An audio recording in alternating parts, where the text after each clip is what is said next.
Welcome, seeker of stories, to a realm where gods walk among mortals, where fate is written in the stars, and where thunder speaks with a voice all its own. Today, we invite you on a voyage, not across maps, but through myths, not through history as recorded in scrolls, but through legend, as it echoed in temples, whispered in oracles, and sang in the minds of poets. This is not simply a story. It is the story, the great tapestry of Greek mythology, full of love and revenge, chaos and order, beauty and blood. It is a world where creation was born from emptiness, where titans ruled before being overthrown, and where gods feasted on ambrosia as they shaped the destinies of men. Before we begin, don't forget to subscribe to our channel for more timeless tales from the ancient world and beyond. Here, myth becomes memory, and memory, myth. Because today we embark on a journey that stretches back before time had a name. A journey from primordial chaos to cosmic war, from the rise of Olympus to the fall of heroes, from divine desire to human despair. We follow gods not as flawless beings, but as forces, fierce, fragile, magnificent, and deeply human. This is the entire story of the Greek gods, how they came to be, how they ruled, how they loved, how they fought, and how, though their temples may lie in ruins, their stories still live, pulsing in the veins of our culture. So let us step into the beginning. Let us meet the darkness, the first stirrings of light, and the powers that shaped the universe. Long before Zeus held his lightning bolt, or Athena stepped onto the battlefield, there was chaos. Not chaos in the modern sense of noise and disorder, but a dark, yawning void, an endless nothingness, a silent, shapeless potential from which all existence would spring. From chaos came the first deities, not human-like gods, but vast elemental forces. Gaia, the earth; Tartarus, the deep abyss; Eros, the primal force of attraction and creation; Nyx, the night; Erebus, the darkness of shadow. From Gaia alone came Uranus, the sky, her equal and consort. Together they birthed the first generation of gods, the Titans, immense beings of raw power; the Cyclopes, one-eyed smiths of thunder and fire; and the Hecatonchires, monstrous giants with 100 hands and 50 heads. But Uranus feared his own children. He saw their strength and cast them deep into Gaia's womb, into the pit of Tartarus. Gaia, anguished by the imprisonment of her offspring, hatched a plan. She forged a great sickle of flint and gave it to her youngest son, Cronus. One night, as Uranus descended to lie with Gaia, Cronus struck. With one swift, brutal motion, he castrated his father, casting the severed parts into the sea. From the blood that fell on the earth sprang the Erinyes, spirits of vengeance, and the giants. And from the foam of the sea, touched by Uranus's remains, rose a figure of dazzling beauty. Aphrodite, goddess of love and desire. Cronus had overthrown his father. He now ruled the universe. But this victory came with a curse, for the cycle of rebellion had only just begun. Cronus, now lord of the cosmos, took his sister Rhea as queen. Under their rule, the Titans reigned. But Cronus feared prophecy, for he had been told that one of his own children would overthrow him, just as he had overthrown his father. And so, with each child born to Rhea, Cronus did the unthinkable. He swallowed them whole. First Hestia, then Demeter, Hera, Hades, Poseidon, all vanished into his vast stomach, imprisoned in eternal darkness. Rhea, grief-stricken and desperate, turned to Gaia and Uranus for help. When her sixth child was born, she devised a trick. She wrapped a stone in swaddling clothes and gave it to Cronus. He swallowed it, unsuspecting. The true child, Zeus, was hidden away on the island of Crete, raised in secret by nymphs in a cave beneath Mount Ida. Some say he was nursed by the goat Amalthea, others by bees and spirits of the land. Either way, he grew strong, clever, and vengeful. When Zeus came of age, he returned in disguise and infiltrated Cronus's court. With the help of the goddess Metis, he gave Cronus a magical potion that caused him to vomit up the swallowed siblings, now fully grown and furious. Together, the 6 siblings waged war against the Titans, a war that would shake the foundations of the cosmos. This war, known as the Titanomachy, raged for 10 years. The Olympians, aided by the Cyclopes and Hecatoncheires, battled Cronus and the Titans with thunderbolts, earthquakes, and storms. At last, the Olympians triumphed. The Titans were cast into Tartarus, bound with chains forged by the Cyclopes. The Hecatoncheires stood guard at the gates. Cronus was banished, in some versions to the underworld, in others to the shadowy fields beyond time. And so, the age of the Olympian gods began. Zeus took the sky and became king of the gods. Poseidon claimed the sea. Hades ruled the underworld. Their thrones were set atop Mount Olympus, and a new divine order was born. But even in the glory of their victory, one question remained. What of mortals?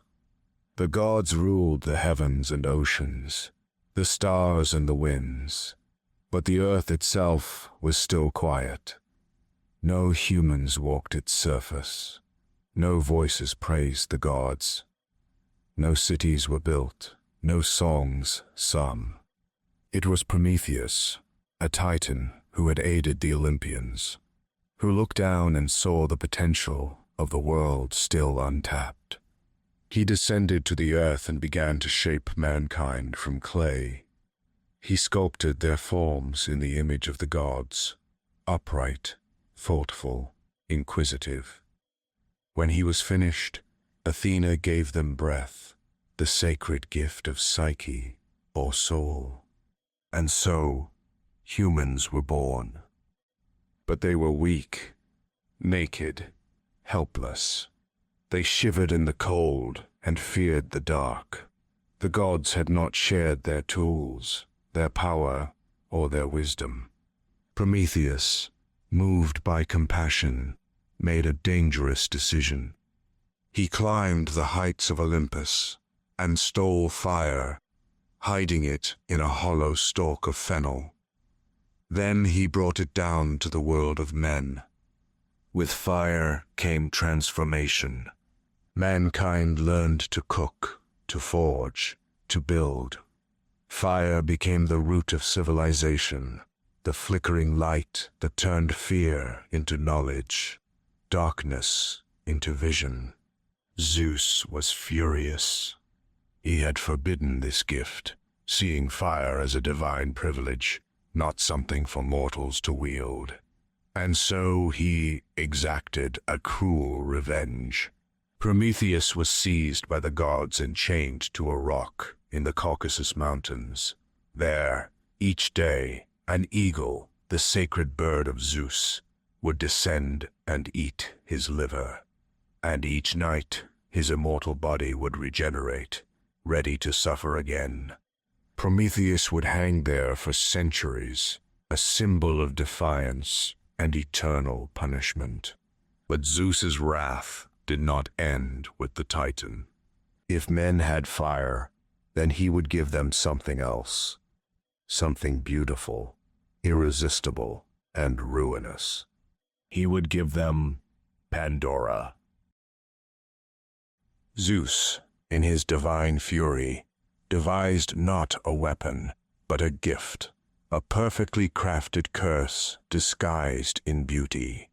From clay, Hephaestus sculpted the first woman.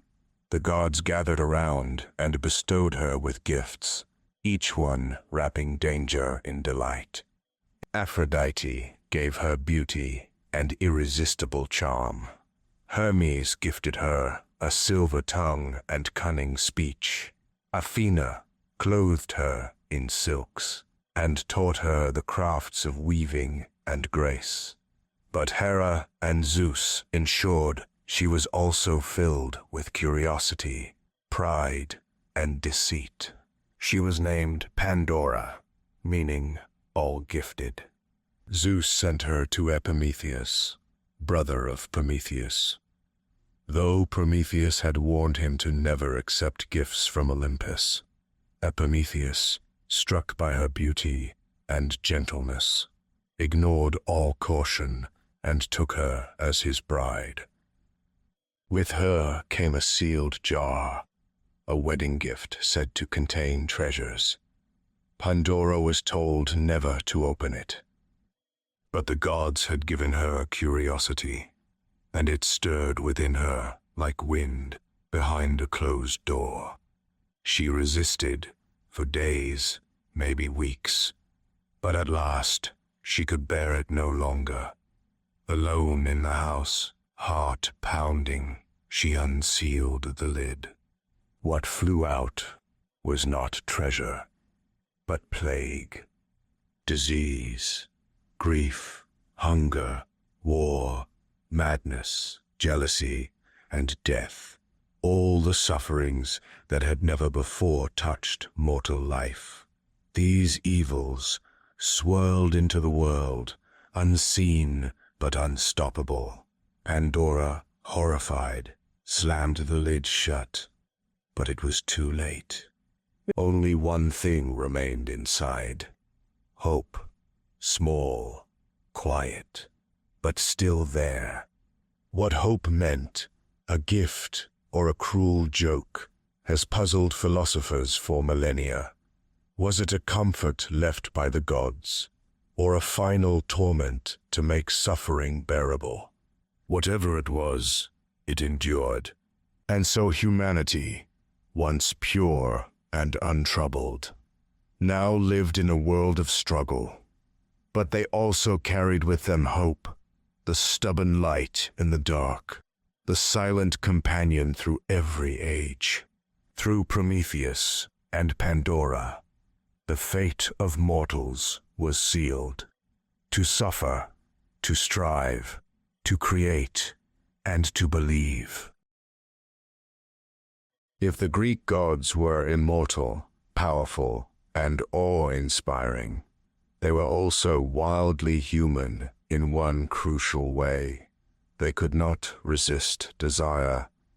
And so, time and again, they descended from their celestial thrones to pursue mortals. These divine affairs, often driven by lust, sometimes by love, were far from gentle romances. They could be passionate, possessive, tragic, or vengeful, and they left behind a legacy, a generation of beings, not quite God, not quite man, the demigods. Among the most famous was Heracles, or Hercules, born of Zeus and a mortal woman, Alchemy. To seduce her, Zeus took the form of her husband. Hera, Zeus's wife, burned with jealousy. Her wrath defined Heracles' life, sending snakes into his cradle, driving him mad, and later cursing him with the 12 impossible labors that would earn him immortality. Then came Perseus, son of Zeus and Danae. Zeus visited her in the form of golden rain. So the story goes, and she gave birth to a hero, destined to slay the monstrous Medusa and rescue Andromeda from a sea serpent. Helen of Troy, the most beautiful woman in the world, was also divine-born. Her mother Leda, seduced or ravished by Zeus in the form of a swan. Her beauty would launch 1,000 ships and ignite the legendary Trojan War. The gods' relationships were not limited to Zeus. Apollo courted mortal women and men alike, though his loves often ended in sorrow. Daphne, fleeing his pursuit, was turned into a laurel tree. Aphrodite, goddess of love, fell for Anchises, a Trojan shepherd, and bore Aeneas, the legendary founder of Rome. Poseidon roamed the seas seeking lovers, sometimes protective, sometimes monstrous in his desire. And while love flourished, so did vengeance. Hera pursued and punished Zeus's mortal lovers with terrifying consistency, turning some into cows, others into constellations, many into corpses. Her anger was less about morality than about power, about asserting dominance in a world where even gods could be humiliated. From these tangled unions came legends, heroes who straddled two worlds, whose fates were epic, tragic, and immortalized in story. Demigods were often cursed by greatness. Their divine parentage granted them strength, but rarely peace. They were pawns in divine games, weapons in wars, and symbols of mortal excellence and suffering. They lived extraordinary lives and died unforgettable deaths. Their tales reminded mortals of one dangerous truth. To draw the attention of the gods was never a blessing, it was a trial. Beneath the golden glow of Mount Olympus, amidst the ambrosia feasts and divine councils, the gods lived not in perfect harmony, but in rivalry, jealousy, and endless power plays. The Olympians, for all their majesty, behaved not like serene sages, but like an immortal court, each god and goddess guarding their domain, their pride, and their influence. And at the heart of Olympus were contests of ego, revenge, and divine drama. Take the bitter rivalry between Athena and Poseidon, for instance. Both sought dominion over the great city of Athens. To win the city's favor, each offered a gift. Poseidon struck the ground with his trident, and from the earth sprang a saltwater spring, or, in some versions, a war horse. Impressive, but not practical. Athena, ever the strategist, offered an olive tree, symbol of peace, prosperity, and sustenance. The people chose Athena, and the city bears her name to this day. Poseidon, humiliated, would carry his grudge across myths, often lashing out with storms and earthquakes. Then there was the scandalous affair of Ares and Aphrodite. Ares, god of war, and Aphrodite, goddess of love, were lovers in secret. But Aphrodite was married to Hephaestus, the lame god of fire and forge. When Hephaestus discovered the affair, he devised an invisible net, and caught the two in the act. He summoned the gods to witness the lovers' humiliation. The tale rippled across Olympus, not just for its vulgarity, but because it revealed how desire, shame, and cunning ruled even the highest beings. And always, Hera's jealousy simmered just beneath the surface. Her marriage to Zeus was a theater of betrayals. Each time Zeus strayed, and he did so frequently, Hera struck back. She turned his lovers into animals, drove them mad, or cursed their children. But Zeus rarely responded with anger. Their marriage wasn't loving in the mortal sense. It was a balance of wrath and rule, of storm and crown. Apollo, radiant and proud, also knew rivalry. He clashed with Hermes, who as an infant stole Apollo's cattle, but won forgiveness by inventing the lyre. He competed with Pan in music, and with Cupid, Eros, in archery, only to be humbled when a single arrow from Eros made him fall hopelessly in love with the uninterested Daphne. Even the judgment of Paris, the mythic spark that ignited the Trojan War, was born from divine rivalry. Eris, goddess of discord, threw a golden apple inscribed to the fairest among the goddesses. Hera, Athena, and Aphrodite each claimed it. They turned to Paris, a mortal prince, to judge. Hera offered power. Athena promised wisdom and victory in war.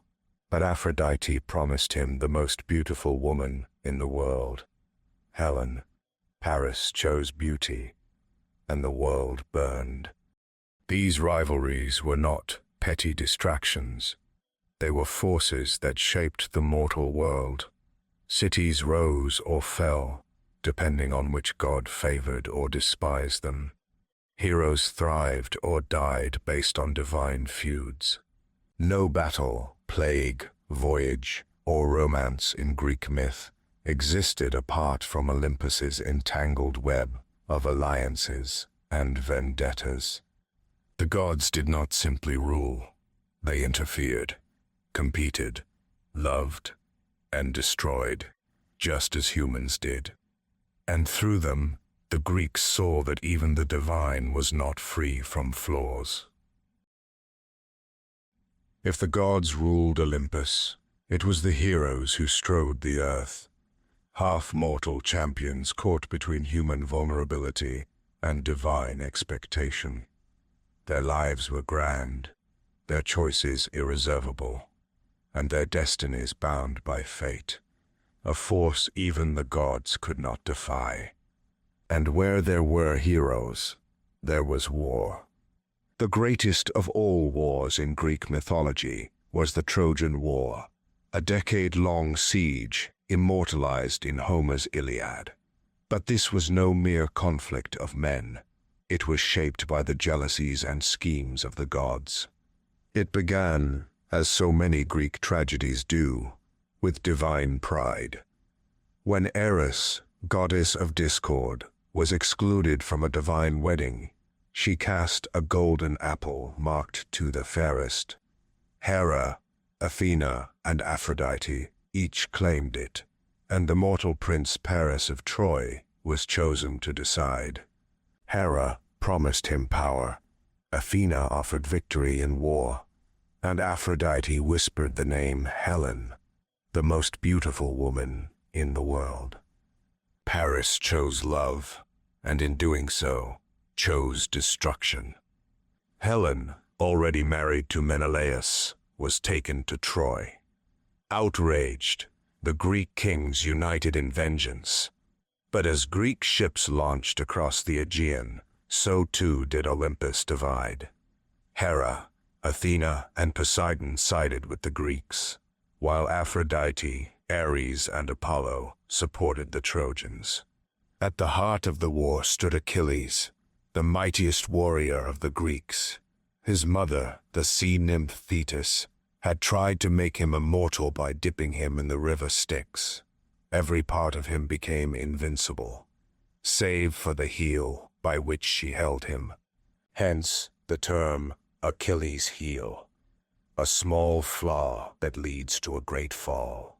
Achilles' rage, his pride, his grief, all drove the war's bloodiest moments.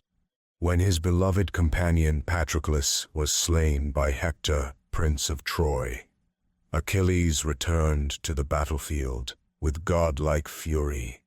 He killed Hector and dragged his body behind a chariot. Yet even in that brutal act, there was humanity. Achilles later returned Hector's body to his grieving father, King Priam.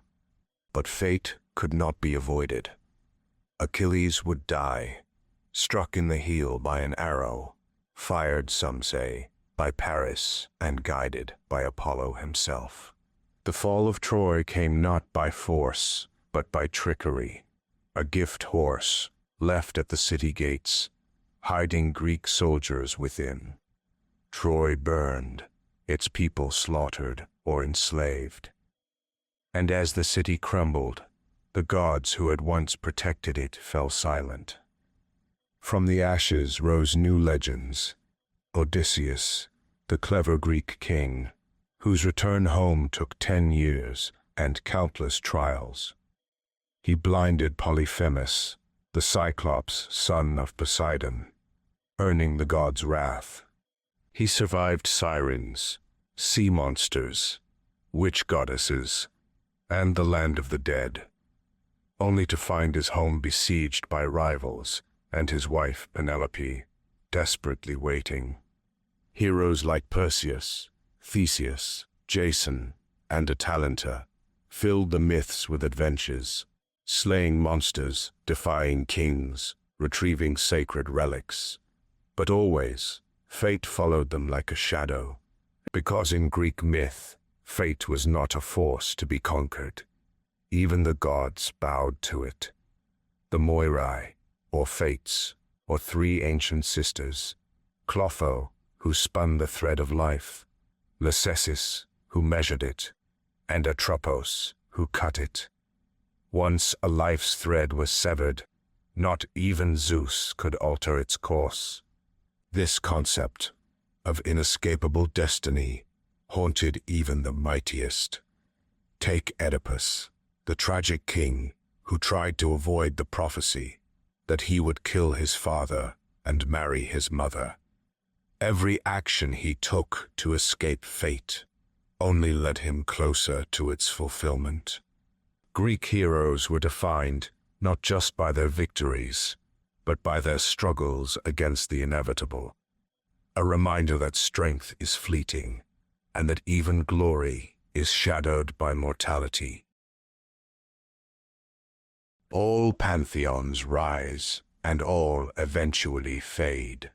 Even the mightiest gods, wrapped in myth and immortal in memory, must one day yield to new beliefs, new powers, and new stories. And so it was with the Greek gods. For centuries, the Olympians reigned in the hearts and rituals of the Greek people.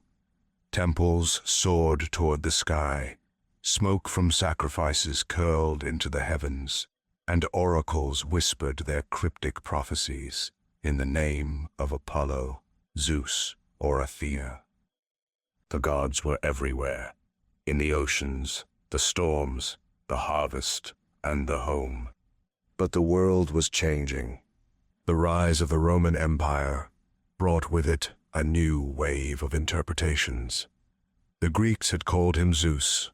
The Romans named him Jupiter. Hera became Juno. Poseidon became Neptune. And Hades became Pluto. The gods were preserved, but altered, reshaped for a new audience, filtered through Latin tongues and Roman politics. Still, the essence remained. Roman poets like Virgil and Ovid reimagined the myths, breathing fresh life into old tales. And for a time, the gods still ruled. But another shift was coming, this time not cultural, but spiritual. As Christianity spread across the Roman Empire, the Olympians found themselves displaced by a new, monotheistic faith. Temples were closed or rededicated to Christian saints. Sacred statues were toppled or buried. Oracles fell silent. What was once worship became superstition, and the gods of Olympus became, in the eyes of the new faithful, mere myths, or worse, demons. But though the rituals faded, the stories remained. The gods, after all, had never just been deities. They were reflections of human nature, our desires, our flaws, our longing to touch something greater. They lived on in literature, in drama, in the sculpted marble of Athens and Rome. Their names passed from one generation to the next. Apollo in symphonies, Hermes in science, Aphrodite in art. And eventually, they found new life not in temples, but in imagination. During the Renaissance, scholars rediscovered the texts of antiquity, and the gods returned, this time not as beings to be worshipped, but as symbols of beauty, of chaos, of tragedy, and love. Painters adorned chapel ceilings with mythic scenes. Poets invoked the muses. Philosophers pondered the lessons hidden in ancient myth. Even now, the gods walk among us, not as rulers, but as ideas. Zeus appears in cinema, Athena in city names and university seals. Hermes gives his name to delivery companies, while Nike, goddess of victory, dominates the world of sport. And though no altar smokes in their honor, the gods are still alive, in language, in metaphor, in the eternal questions we ask. Who are we? What drives us? What lies beyond?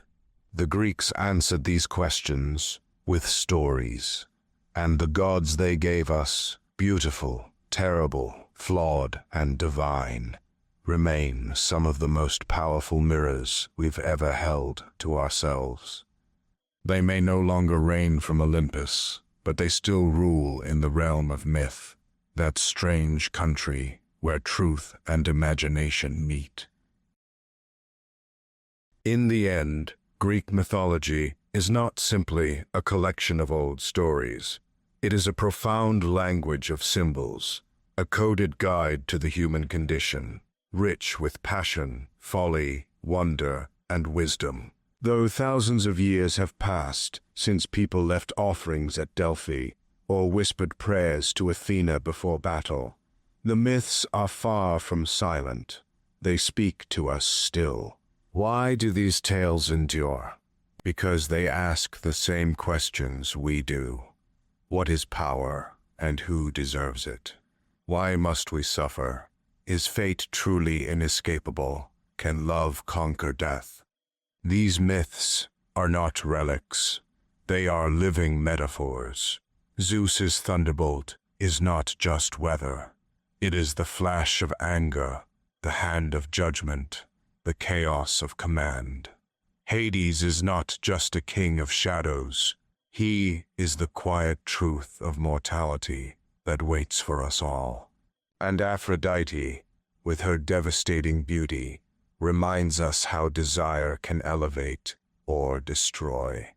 The Greeks, perhaps more than any other ancient people, embraced contradiction. Their gods were immortal but fallible. Their heroes were glorious but doomed. Their villains were sometimes gods, and their saviors were often flawed. They didn't pretend perfection existed. Only struggle, choice, and transformation. In their stories, we see our own. We see Prometheus, punished for bringing knowledge to man, just as we too wrestle with the consequences of progress. We see Icarus fly too close to the sun, ignoring his father's warning, and we know what it means to fall through pride. We see Narcissus, captivated by his reflection, and we recognize our own obsessions with image and self. We see Oedipus, cursed by prophecy, doing everything to escape fate, only to meet it in the mirror. And we see Persephone, taken into the underworld, returning each spring, reminding us that even in loss, there can be rebirth. Greek myth matters because it doesn't offer neat answers. It offers human truths, dressed in divine clothing. The gods and heroes live beyond time, not because they are flawless, but because they are recognizably us. In literature, psychology, cinema, and dreams, we still return to these ancient tales. Freud used Oedipus. Jung found archetypes in Apollo and Artemis. Hollywood reimagines the labyrinth. Writers summon the wrath of Achilles or the cunning of Odysseus. Even modern brands echo their names: Amazon, Nike, Titan, Pandora. We are, in many ways, still children of Olympus. And so, as we close this mythic journey, from the chaos before time to the twilight of the gods, remember this: the myths were not meant to end. They were meant to be retold, passed from voice to voice, campfire to classroom, theater to screen. Every retelling breathes new life into the old bones of legend. Every listener becomes a torchbearer. Thank you for walking with us through the realms of gods and monsters, fate and fury, wonder and wisdom. Don't forget to subscribe to our channel for more epic journeys through history, legend, and beyond. Until next time, may the muses guide you, and may your story be worth the telling.